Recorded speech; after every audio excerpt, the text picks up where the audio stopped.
If you're the kind of person that has cookbooks workout, you don't push too hard. IRR, 3 reps from failure, central nervous system overload. I'll be too tired if I go to failure, if I go close. And I'm worried and... You should be doing sets of 8. Why?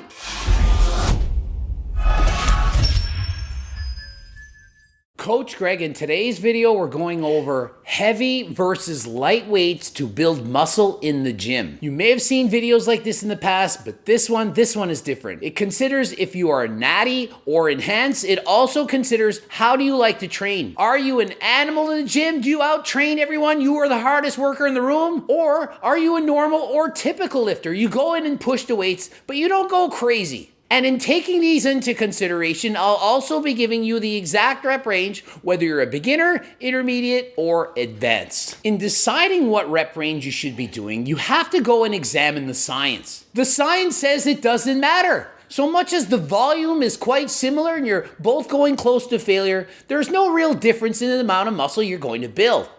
However, that's just what the science says. There can, and I'll show you why there is a difference in the real world. Science involves studies, and science involves volunteers. By simply asking for volunteers, you already have a biased sample. How many of you watching this right now have been involved in studies? Have you been involved in a study? Do you have experience? Do you know what it's like? And so when you do a study, you ask for volunteers, perhaps for 16 weeks, to train a specific way that they want you to train in. It might be completely different than how you train. I was involved in those studies. Several of them, one of which was the bench press, had to train the exact way they showed me. I was like, this sucks. I don't want to train like this. And so I trained like they said, did what they told me, being a good volunteer. And guess what the results were after this 16-week study? I got weaker, started at a certain level of strength, did the 16-week protocol. At the end, I got weaker. Does that mean that the training program didn't work? No. The problem was I already knew how I wanted to train. I knew what was good for me. I'd already been training for over 10 years. And so if you examine the data, it might show one thing, but in reality, for most people, it would have worked, and it would have worked really well. And so almost without question, when you take a group of volunteers, it's biased to people that want to be involved in the study. Do you want to volunteer? No, I don't want to do that. Well, maybe that's the kind of person that the study would have yielded a certain result. The people who want to be involved in studies, maybe they're more eager. They're ambitious. They like it. They want to do this study. They want to do that type of training. Those type of people, a lot more likely to get results than the people that say, no, I don't want to. I don't want to do it. If you make me, I suppose I'll do it, but I won't push myself hard. So you see how studies can be biased? And consider this. When there's a trainer, the scientist saying, go harder. One more rep. No, you don't stop. You go harder. Is that how you're really going to train in the real world? So the study might say, well, we had these two groups. They had 5 reps to failure, 15 reps to failure, made them do 10 sets each, and blah, blah, blah. And at the end of the end, these were the results. But in the real world, if you give that same program to real people, they won't get the same results. Why? Because they can't push themselves the same in the gym on their own as they do in a scientific environment with a trainer and a lab coat saying, go harder. And so now that you know the potential bias of just focusing on studies, consider that I've read all the studies, I know the science, and I've coached people in the real world, and I've watched people train. I coach people for a living, and so I know what works in the real world. And so in talking about this, let's decide the difference between a lightweight and a heavyweight. Obviously, it's debatable, but a heavyweight for me would be, for example, 5 reps or less. And in comparison, a lightweight, 15 reps or more. Clearly, 15 reps plus is quite light for most people, and 5 reps or less, you gotta admit that's pretty heavy. And so it's quite clear to me, if your goal is to get strong, you're a power lifter, you wanna be a strong man, you just wanna lift the maximum amount of weights, you have to lift heavy. You can't just go to the gym and do 15 reps or more. You have to get into that heavier rep range, 5 reps or fewer, perhaps 1 rep max, so that more motor units are engaged. When you're trying to get really strong, what you're trying to do is get the most amount of muscle fibers to contract all at the same time. It'd be like having a tug of war with thousands of people on the rope. And you ready, set, go. And you all have to pull at the same damn time. If you're a beginner, a newbie, or you haven't lifted really heavy weights, your tug-of-war team, it's not synergized. It's not all pulling together. But the more you practice, the more that team works together, the more it can pull. It can pull the other team. You practice for years, so you all pull at the same damn time. That's what happens when you do a 1 rep max. Every muscle in your body, the chest, tricep, shoulder, all of it pulls perfectly in unison together. And you lift maximum weights and set world records. But this is not about building strength, it's about building muscle. And building muscle, it's not the same thing as getting stronger. In order to build muscle, which is muscle hypertrophy, we have three main things to consider: mechanical stress, mechanical tension, and muscle damage. And so we're not so much worried about lifting super heavy weights. It's about getting all three components: muscle tension, the stress, and the damage. And so in doing higher reps and slowing the eccentric lift down, increasing time under tension, more stress is done and more muscle damage. And so now you know the science shows you can build the same amount of muscle with the heavy weights versus the lighter weights. But what about in the real world?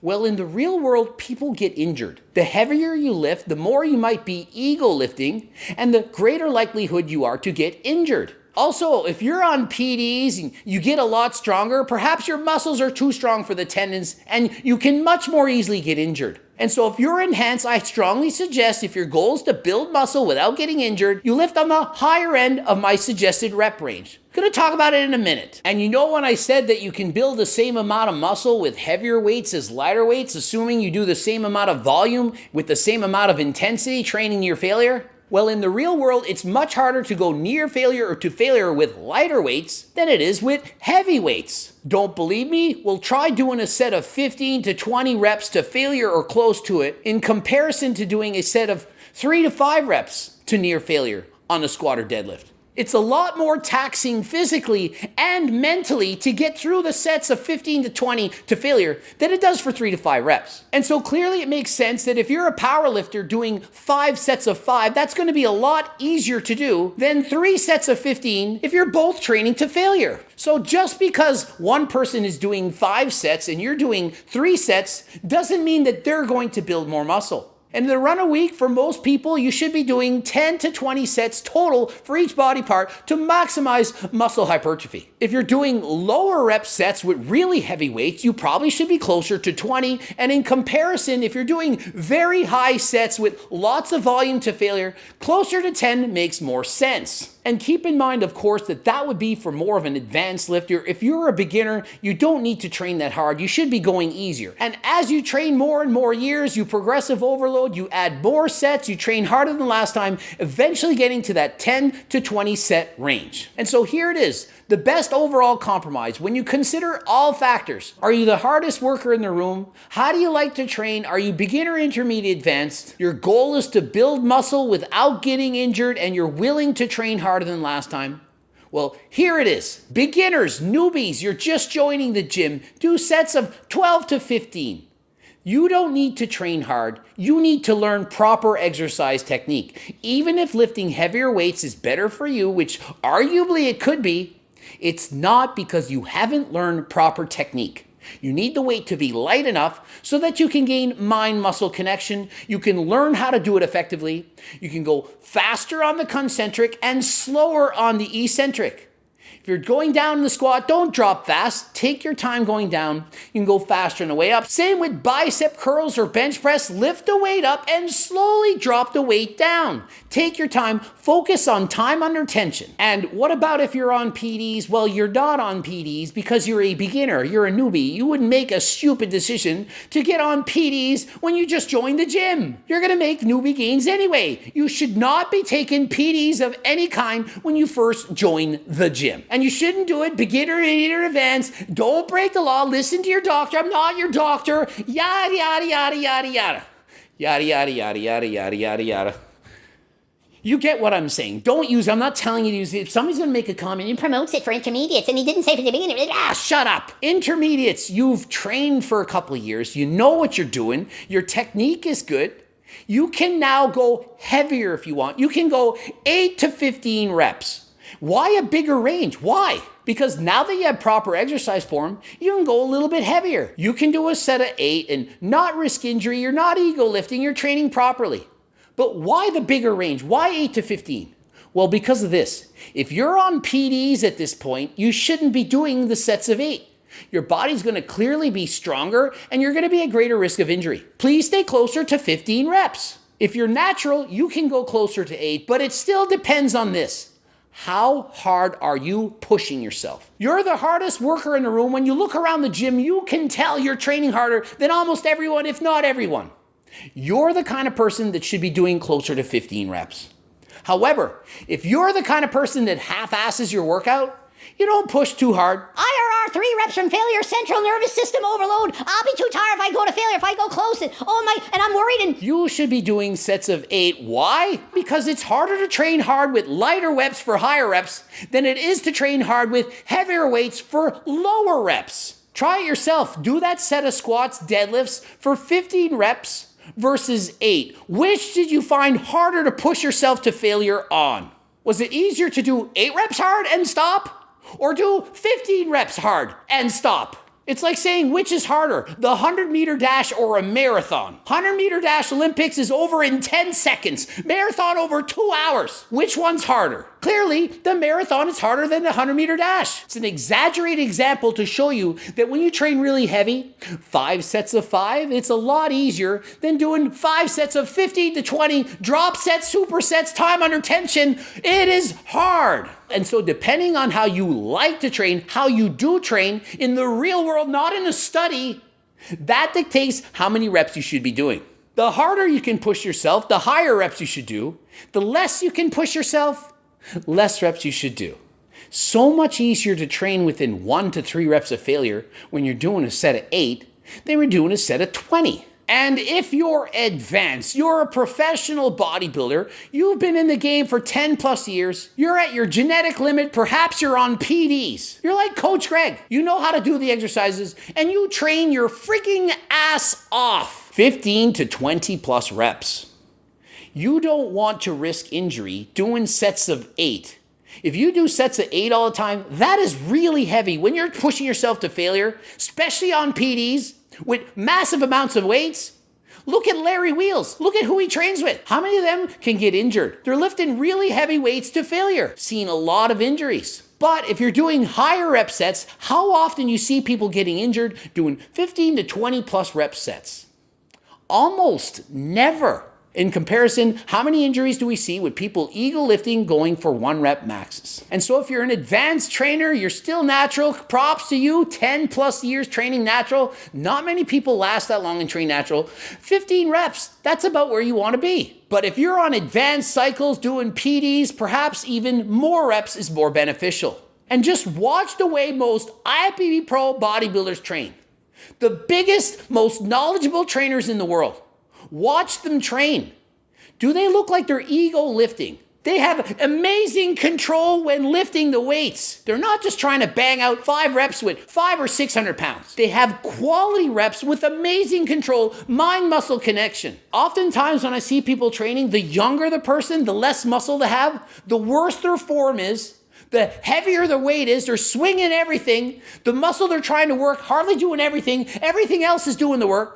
They're doing bicep curls, looks like they're doing the limbo. They're going and doing squats, going a quarter of the way down. In comparison, the pro bodybuilder slowly lifting the weight, doing the eccentric twice as slow as the concentric, really feeling and squeezing the muscle the entire range. It takes so much more mental and physical strength to do that than to bang out 5 reps. And so the amount of reps you should do is dependent upon your training status, your natural status, and how do you actually train in the gym? Are you an animal? Or are you training like a baby kitty cat? You know what I'm talking about. And so let's take a guy like Jeff Nippard, who doesn't train hard. He should be doing lower reps. Plus he's natural, so he should be doing lower reps. If he could push himself really hard and perhaps go on PDs and become Larry Wheels, then he should be doing higher reps. And if you want to combine the best of both worlds, you want both strength and muscle hypertrophy, you could do separate mesocycles. You could do, for example, 8 to 12 weeks, training as we've described here on the higher rep range, and then take a break and go a bit heavier. 4 to 8 weeks, cycle back and forth. If you train a bit heavier while still avoiding ego lifting and being smart and not getting injured, you can get that muscle a bit stronger. And when the muscle's stronger and you lighten the weight for higher reps, you can do more reps with the lighter weight. Larry Wheels, best example I can think of. Guy can bench press over 600 pounds. strong. And so when he lightens the weight, does 200 kilograms, 441 pounds, gets 23 reps. So he's building a lot of muscle, 23 reps, lots of volume, muscle damage, muscle stress, all these great things, and he's building the muscle. Then with bigger muscles, he goes back to lifting heavier weights and makes those bigger muscles get stronger. And if you stop lifting weights for too long, it's like that tug-of-war team's been on vacation. You put on the heavy weight and say, okay, let's lift all at the same damn time. They try. But a couple of them, they weren't paying attention. They missed it. They went a bit late. And so you don't lift as much weight. But if you go back and forth, getting stronger for a bit, and then going for muscle hypertrophy a bit, you can get the best of both worlds. Or if you want, you could do both on the same day. You might start doing sets of 8 to 10 if you're natural. And then at the end of the work, do a lighter set, a drop set. Get down to 20, 25 reps. You get the strength, you get the muscle hypertrophy, all rolled into one.